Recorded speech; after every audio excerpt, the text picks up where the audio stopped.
Welcome to Tony at 12. I'm Tony LeBlanc, and today I'm in conversation with Nigel Vooght, Chairman of the States of Alderney Policy and Finance Committee, in effect, our Chief Minister. Today, we're going to look at current topics. Nigel, as ever, many thanks for coming on board. Good to see you. Good to see you, Tony. Yeah. Now, I thought this morning I was going to congratulate you by actually achieving Governance Reform Part 1. Instead, I have to commiserate with you. What went wrong? What went wrong? What went wrong? I don't think you can say anything went wrong. Democracy works. I mean, I think at the People's meeting on Monday, there was an outcry about how we would get people to stand for the elections. And I think that concerns certain members. I mean, Mr. Snowden made it very clear with his statistics how he felt. And they chose to not pass this legislation because of the fear that people wouldn't stand. I personally had a contrary view, as I said, that I think people don't stand for the states because they think apathy, nothing happens. And one of the reasons nothing happens was we have the 2-year period and about 18 months of real work and leading and closing down. So what you actually, if we'd had 4 years, you could got people got stuck in, and then you would have had a better chance of getting things done. And if people think they can make a difference, they'll stand.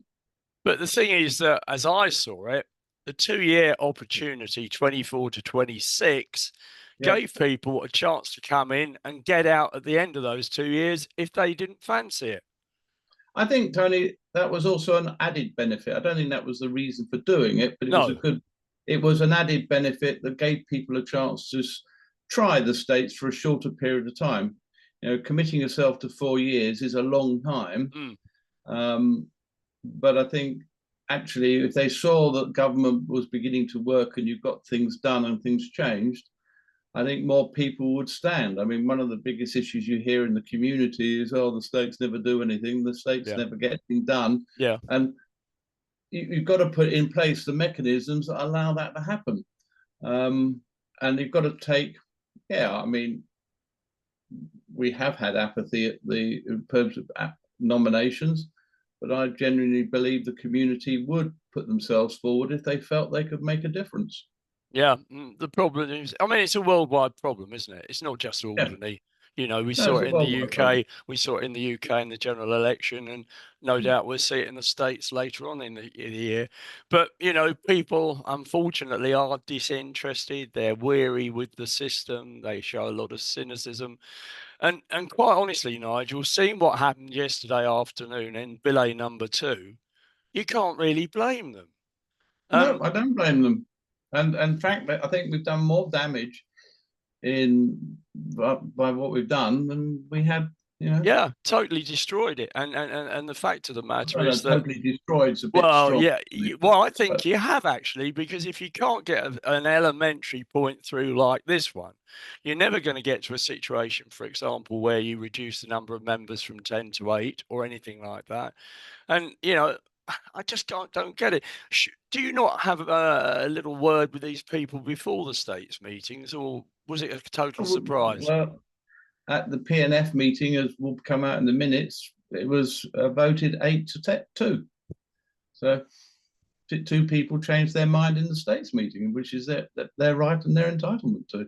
Okay, well, assuming the electorate remains cynical, and we come up to the elections in November, what happens if there are no new candidates? Well, we'll have to have by-elections, which we've had before. By-elections were contested, so the last one, which was Derwent and Freddie Fisher, and that will continue, and eventually you get to a point where if not enough people stand, then possibly head towards a royal commission on the way the island's governed. Yeah, well, that's right, because the Ministry of Justice presumably keep an eye on these things. And given the fact that the previous election wasn't particularly successful in terms of numbers, they've obviously going to keep it under review, aren't they? Of course. Yeah. Of course. Yeah. Okay, let's move on. Code of conduct. Now, I did hear in that states meeting yesterday certain things were said, uh, and the big gripe seems to be Spartacus in our local periodical called the Journal versus the states, and it's, you know, having to go at everybody. I have to say that some of the time I think the comments are justified, Nigel. I don't always disagree with everything in Spartacus. I just think sometimes he needs to fact check what he actually says. I mean, some of the facts are not right, but sometimes the tone is right. And in fact, some of the recent ones I've actually agreed with him. So I don't disagree with you in that regard. But I can't talk about the code of conduct. No. I realise and I that. can't talk about the press regulation that was discussed at PNF because that's a confidential matter, as I said yesterday in the States. Yeah, but it's a bit Stalinist, isn't it, if you went ahead with that? I've said I can't comment. You can't plead the fifth on this one. I can. Can I just say this? Okay, let's look at Alderney. Is the press regulation in Guernsey, for example? There is. I think there is press regulation in Guernsey. Yeah. Okay. It'd be interesting to find out a bit more about that. Okay, coming on to the next one. It's been suggested that possibly if the public are dissatisfied with the performance of states members, they can go for a recall, as they do in the UK, by coming up with 100 people signing a petition. Having seen governance, yeah. Like UK doesn't do that. And the UK actually, if there's a misdemeanor of a politician, then they can call a recall for a by-election in that seat. Yeah. So that's slightly different. There's only very few countries around the world, and there are very few that actually have a recall based on a vote. But given the apathy we have and where we stand at the moment, do you think a recall election process would be a sensible option? No, I don't. But having said that, I think it showed gross hypocrisy on the part of a certain states member yesterday who has been calling for this as part of the constitution and yet can't vote to get the election dates in line. No, we've got the election dates. Oh, you mean in terms of 2-year bit? 2 years. Yeah. So the bill aid for the election dates was passed. What do you want me to say? I don't want you to say anything if you don't want to, but you know, I just think it sort of contradicts itself. But I'm just a humble observer. There we are. I think a recall at the moment, as I said, in the States isn't appropriate for the island the way things are. Yeah, but in the future. But if we were to adopt the UK process, we'd have to go through the code of conduct process. A serious misdemeanor, you could then say the members should have, based on that, the right to decide whether there should be a by-election or not. But that's a long way down the line. Yeah. Nowhere near that. I'm not. I don't think I'm going to see that in my lifetime. And given where we are with good governance and trying to get change through, forget it. That's not going to happen. Economic Activity Committee, what's happening there? Because, you know, from my point of view, no connectivity, no growth. And we haven't got connectivity, have we, at the moment? Our biggest issue for the island is connectivity, without a doubt. I mean, and the blow we've had recently on the airport and the runway is a real blow to the island that we need to now sort out. Without that connectivity, it is incredibly difficult to grow the economic activity on this island. I mean, the hospitality industry is suffering. All our economy is struggling, and you know, people are really finding it difficult to go on and off the island who live here. Never mind trying to attract more people to live here. We need that connectivity to make the island work. It doesn't help when Aurigny don't perform, and I had an example the other day where some golfers chartered one of the Dorniers, and that meant the service plane effectively was out of action.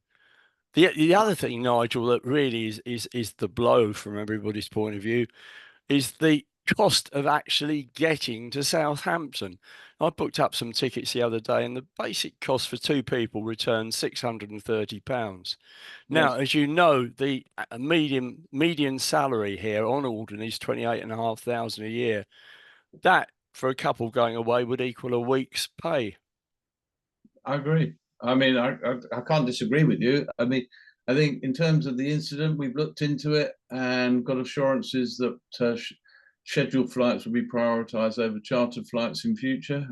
So, But you shouldn't have to do that, should you? No, we shouldn't have to do that. But and I think there was an assumption that that was the case, but we've had that conversation. Well, and as regards airfares and expensive airfares, that's what they're costing, given the PSO and where we stand on the PSO. And there's no more money in the coffers to actually subsidise the flights. Yeah. Okay. Yeah. Well, I don't doubt that running a small operation like the Alderney routes is going to be disproportionate in terms of costs. There's no doubt about that. No But doubt. it does hit you home, Nigel, when you sort of equate it to people's salaries here. Well, I'm not disagreeing, and this goes back to connectivity and making sure if we had the right runway, and what the right runway is we're looking at various options at the moment, as you know. But on top of that runway, then you look at what services we could offer from that runway and what that would do for the pricing and the services we could offer, and to where. But without the runway, we can't even have that second discussion about who operates and what operates from Alderney. Have you actually seen the public service obligation document? I have actually seen it once, a few years ago, actually. Yeah. I mean, are there any penalties in there? I gave you. They have to comply with certain obligations which they are exceeding in terms of obligations. So, from that point of view, I suppose you could say there are penalties. They wouldn't receive it if they didn't fulfil their obligations, but they are exceeding their obligations in terms of service levels, reliability, etc., etc. And the recent numbers I've seen far exceed what was in the PSO. So from that point of view, Aurigny is doing a good job. I mean, Aurigny's dealing with the tools it's been dealt with, which is 2 Dorniers, and it's trying to provide a service to us. It's a really tough ask in lots of ways. But earlier this year, the Alderney Southampton route was deemed to be the worst one in the UK for punctuality.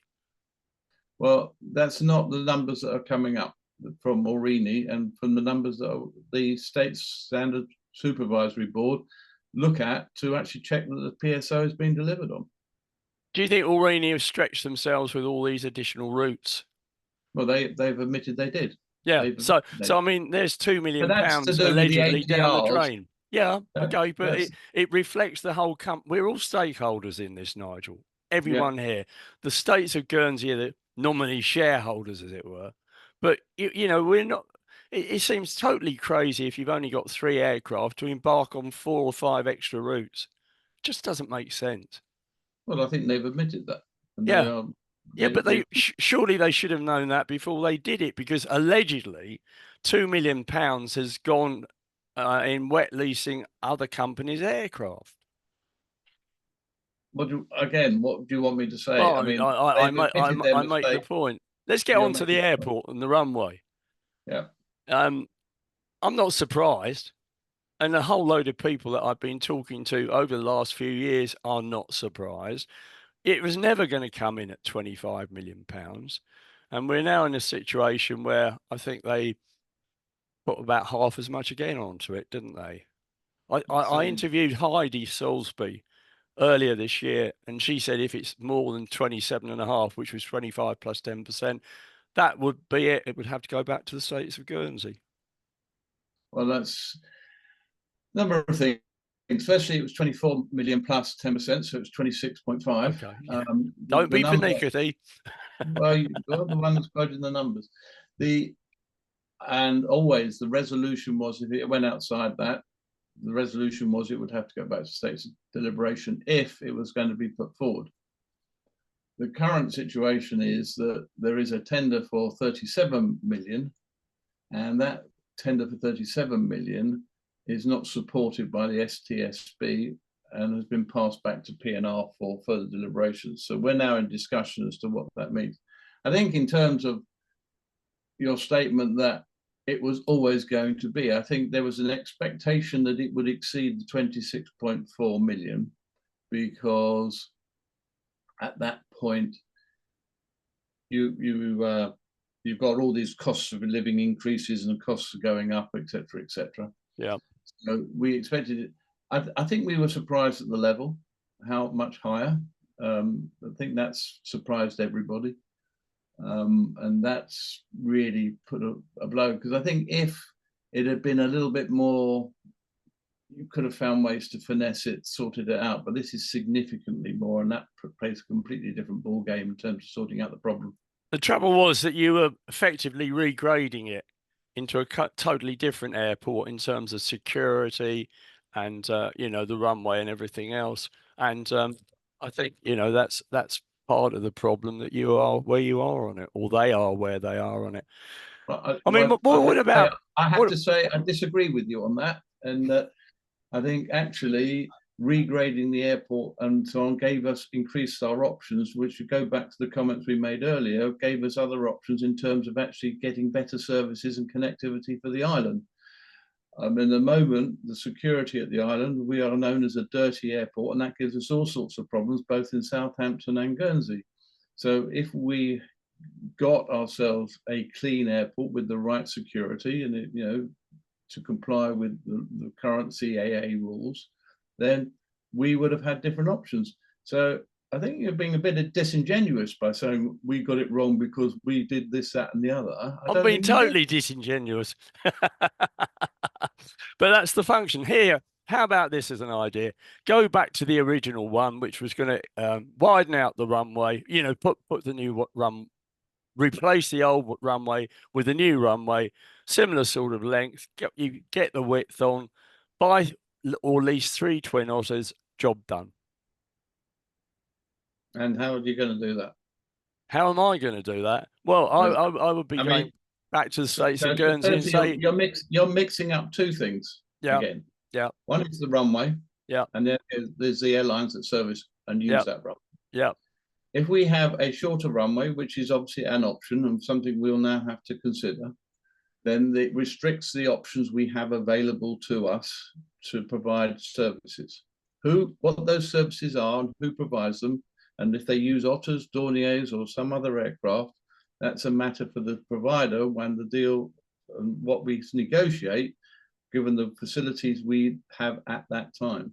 One of the problems we had with the tender we had before was that no commercial operator wanted to operate on our airfield. And also they had to provide medivacs out of a commercial airline. Yeah. That issue alone put a lot of people off.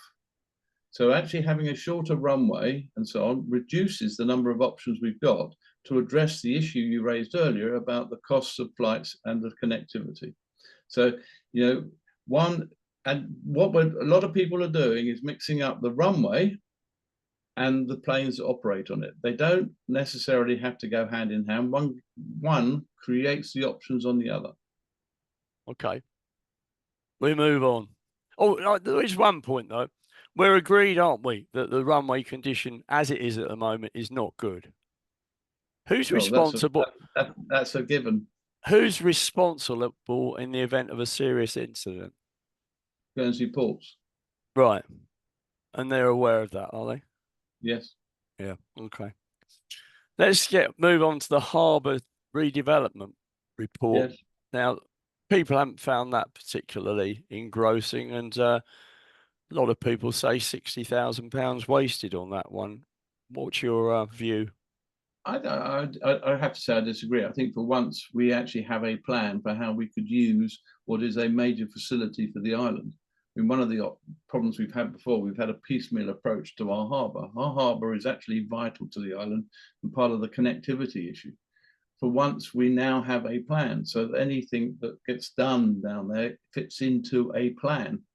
And we're not sitting here saying we're going to spend all that money on doing the facilities, but obviously if somebody wants to come down and do something, does it fit in with the plan? How are we making it a vital link? Is the connectivity being improved? Are we using the harbour to its best purpose? We now have a plan. That has got to help the island going forward. And I think it's money well spent to allow us to plan it. It's actually a more detailed plan, if you like, of the island plan, which allows us to plan the island and the use of the island's assets.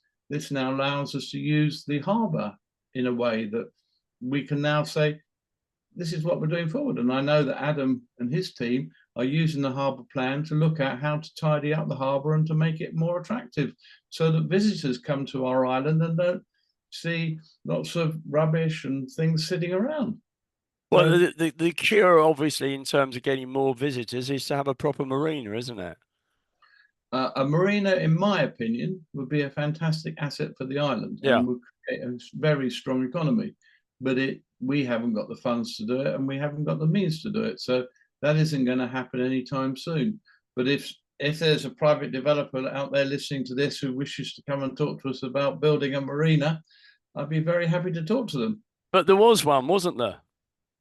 There was one, but again, part of the problem they faced, and don't forget, there are as many opinions as there are people on the island, was where to put it, right? Yeah. And now we have an island plan and we have a harbour plan. We have ideas as to where we can put it. And that allows us to have a better and more constructive debate with any potential developer, but also to actually have the conversation with the community if that was ever to come to fruition. What about the length of the quay? I mean, obviously that's a problem, isn't it? As boats get bigger. Yeah, I think it is. I think potentially there's an issue there to resolve. But it's not as there are, again, other people who have different opinions that there are boats being built that have got the right size for our quay, and there are the facilities to do it. So oil tankers are a problem though, isn't it? No, apparently not. Apparently there are oil tankers being built for coastal tankers in order to address this issue, because we're not alone in this issue. Yeah.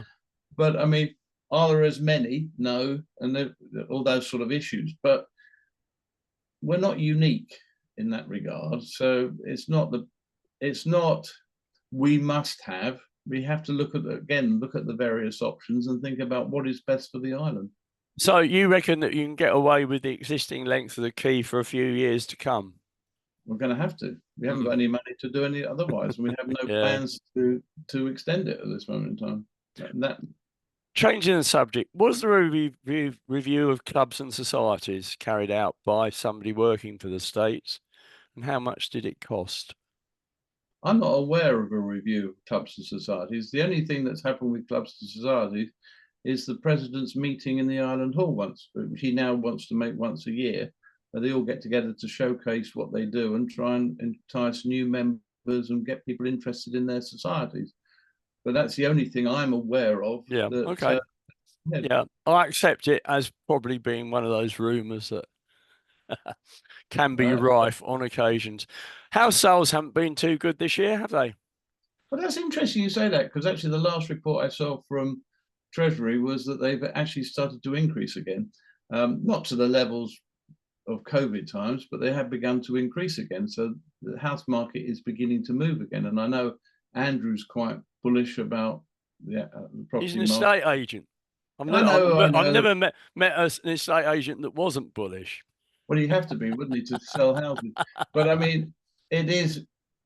But no, and we budgeted accordingly because we don't expect the same sort of levels of property tax coming in. Well, that's right, because I mean, obviously that can be a big bonus as far as you're concerned on things like that. Well, it's not a bonus. We have to budget for it, and we have to put a realistic expectation in for what we think the market will do. Yeah. Okay. Who knows what will happen now Labour are in power? Hasn't happened so far, has it? Well, they've only been in the but I think once they start, sort of talking about stealth taxes over there, we may well see a bit of movement as far as that's concerned. Let's get on to all the Alderney energy proposals. When do the public have a say on this, Nigel? Because I understand from James Lancaster that it was taken back to the States for further consideration. Yeah, it was taken back to the States for further consideration because there was some concerns about, and some of the proposals James has put forward are very exciting and got unanimous support from the States in the last meeting, and the dates have been set for I'm sorry, I didn't look it up beforehand. The dates have been set for him to do public presentations, and that's been posted. I know that AEL have posted that up. He's got 2 sessions booked at the end of this month, where he's going to be talking about the 3x3 proposals and what he plans to do. Yeah, yeah. I think some of the proposals regarding the solar panels and so on are really, really exciting and quite interesting for the island.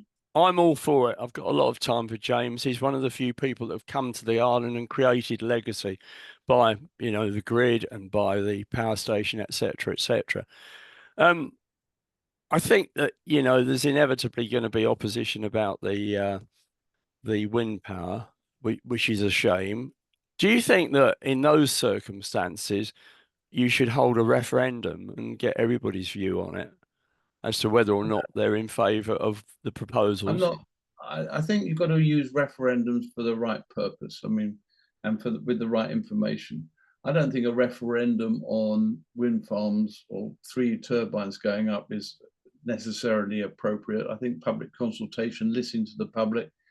We demonstrated in the States yesterday, the public makes comments in people's meeting and members listen to it. So I don't know that a referendum's the right answer, because I think the UK demonstrated with Brexit. If you don't get all the facts out there, how does the public make an informed decision?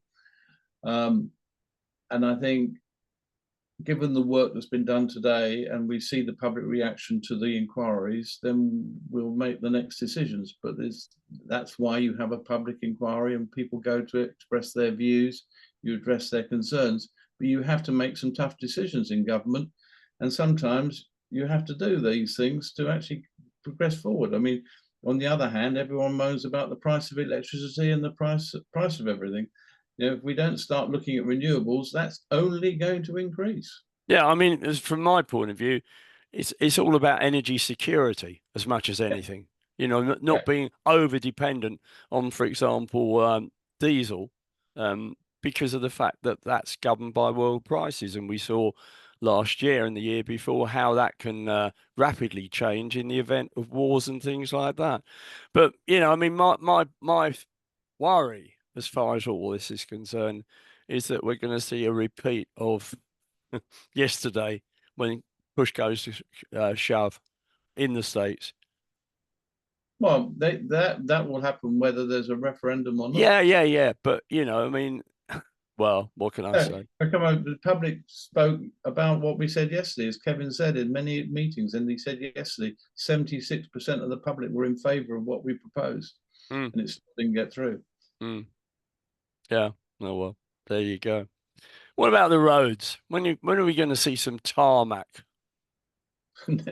I believe that Richard Phelan is actually in discussion with the contractors, and next year the budget's been approved, the programme has been approved, and the work will start next year. Do we know who the contractor is?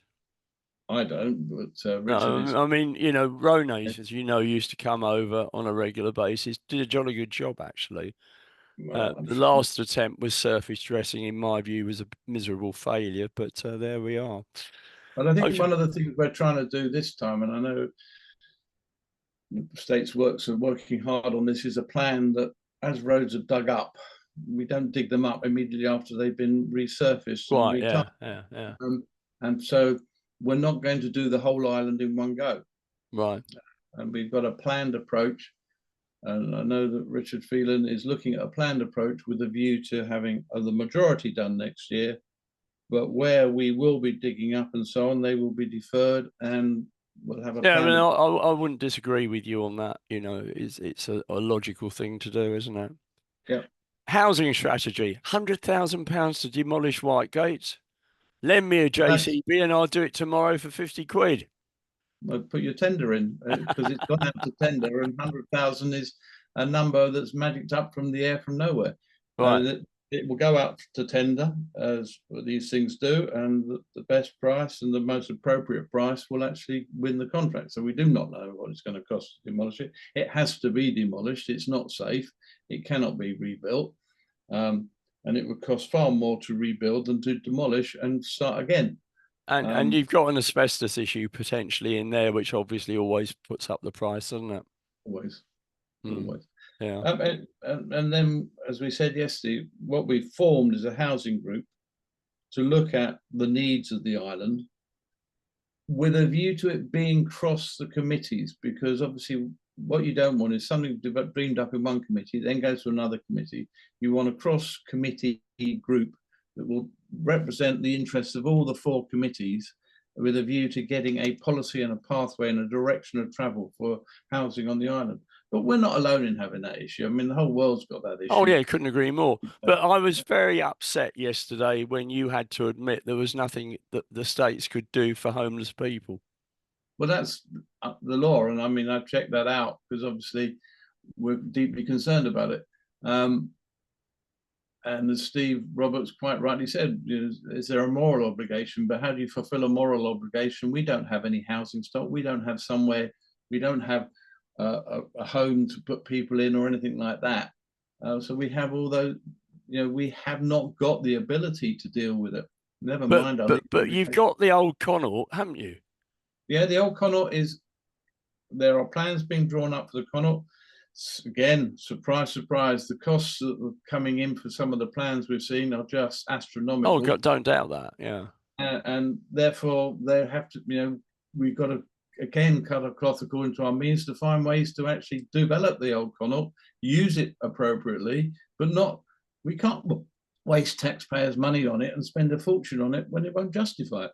But if you're housing the homeless, surely that's got to be a plus, hasn't it? Yeah, but we can't afford it. We can't afford it. I mean, it's not. You can't just say, "Oh, how's the homeless?" We'll open the doors. Here's the key. Yeah, it needs work in there. But I mean, you said yesterday that you hope to see, supply and demand operate and possibly house prices stabilise or come down along with rents. I didn't say any of that. Didn't you? No, I didn't. What did you say? I said that we have a housing group when there's a path, then they will come up with a plan and the direction of travel and create a pathway so that we can start implementing a housing strategy for this island. Okay. In that case, I must have misheard you. There's obviously you made that up. I didn't make it up. I didn't say it. I genuinely thought you said that as far as you were concerned, you felt that the price, the housing market was overheated and you'd need to see prices come down a bit. If I've misquoted you, I apologise. Equally, you'll no doubt have a look at Hansard at some later stage. I know exactly what I said. Okay. Right, we're running a bit short on time. Let's go on to the Pickles report. Has that actually sort of created a situation where we can put this matter to rest? I think largely it has. It never will be totally at rest, and obviously, but we have done what we have said we would do as we're part of the Holocaust Remembrance Association. There's obviously more they would like us to do, but realistically, what we can afford to do and what we can do, we've done, and they are grateful for that and so on. I think the Pickles report has helped, but again, all it does is create debate in a different place and continue. So I don't think it's put it to bed, no. Were you happy with the stats they came up with in terms of the possible casualties? I don't think happy is a word I'd use. I think or content. Was it a realistic estimate? Yeah. Yes, I think so. Because I mean, once again, there were things flying around, hundreds, thousands, and things like that at one stage. Thousands and tens of thousands and so on. Yeah. And I think they've come up with a realistic estimate.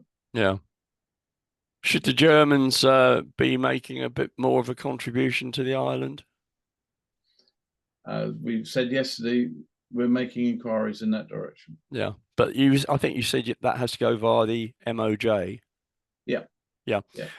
So in that case, does that apply to Jersey and Guernsey as well? Do we know?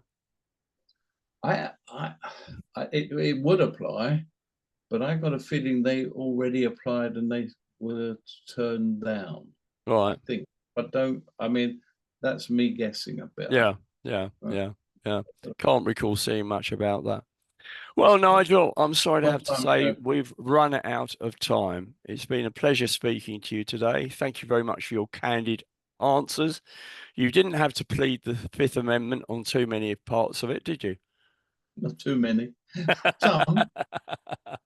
Nigel, thank you so much. Till the next time. Cheers. Bye.